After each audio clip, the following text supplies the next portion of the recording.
Right then, good morning, good evening, good afternoon, everybody. Hello, wherever you may be as a Star Trek fan. I point blank refuse to use the phrase Trekkers because it sounds silly or possibly pretentious. At any rate, let's move slightly on.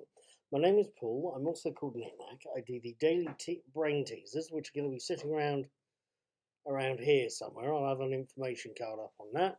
And I like talking about films I've seen and TV shows I've watched.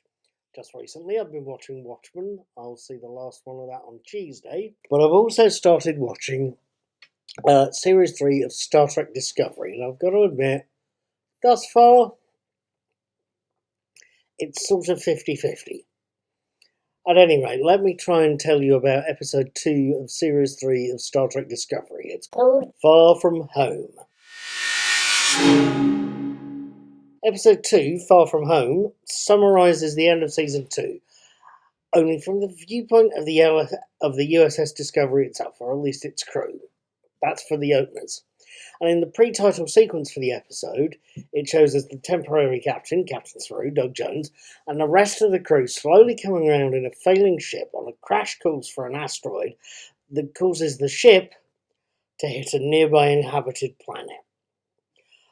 One Ensign Tilly, Mary Wiseman, tells Saru is quite assertively inhabited. The cities are decagons, of 10-sided shapes. That means that it's inhabited, and those cities have been built by life, and by life that's intelligent. And by life that's intelligent that could well have the rubidium the crew needs to carry out a lot of vital repairs. There is, much to the disgust of Section 31 member Philippa Georgiou, Michelle Yeoh, that is to make contact with the planet's inhabitants whilst avoiding any trouble. Now, what did I make of this episode? I have to admit, I watched this episode, I watched it last night and had it on in the background while I wrote the written version of this review. I have to say, when I watched it last night, I wasn't necessarily stunned by the episode. I couldn't tell you why either for sure. I suspect it seemed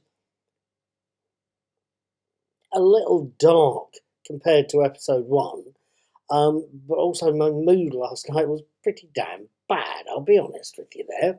Going through it again tonight was a far better experience, to be honest with you. Saying that, I think That Hope Is You, the first episode, the predecessor to Far From Home, was the far better episode. It's certainly the more optimistic in tone, even though it's introducing a huge, great disaster of a situation.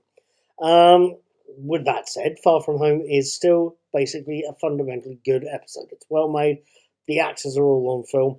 Michelle Yeoh reminds me not to get on the wrong side of her. She looks like she's got a kick like somebody with a lot of ballerina training, which she's got.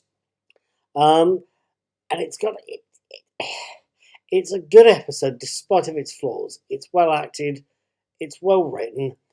It's got a telegraphed happy ending where the crew are reunited with Commander Burnham. But on the whole, it's an okay episode. Go watch it. You'll probably feel a little better about it than I did. At any rate, I am still going to be watching the series. I'm going to be watching the next episode on Saturday the 21st. I hope you'd like to join me in reading what I thought about it. Have fun, have a good day, take care, be good. Try not to be a noisy neighbour, okay?